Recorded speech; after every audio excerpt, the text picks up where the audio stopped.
L'Audi guidata da Angelica Hutter era in buone condizioni, nessun guasto dunque al motore né all'impianto frenante.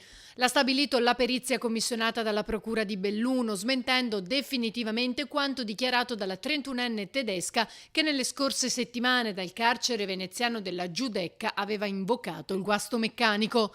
È ormai chiaro che la causa principale della tragedia sia legata alla velocità tenuta dalla Hutter, che andava quasi al doppio del limite vigente in quel tratto di strada di 50 km orari. Intanto i familiari delle tre vittime che hanno perso la vita, Santo Stefano di Cadore, Marco Antoniello, il figlio Mattia di 2 anni e la nonna Maria Grazia Zuin, ringraziano la procura ma si appellano alla giustizia perché le pene siano più adeguate.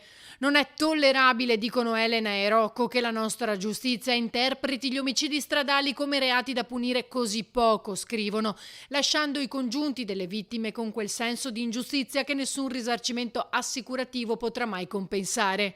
I veri condannati, aggiungono, sono i familiari delle vittime, che ogni giorno vivono con un vuoto incolmabile, e non chi alla fine prende il più delle volte una pena sospesa con condizionale, concludono. Ora attenderanno il deposito della perizia per poterla valutare attentamente e procedere con i loro accertamenti.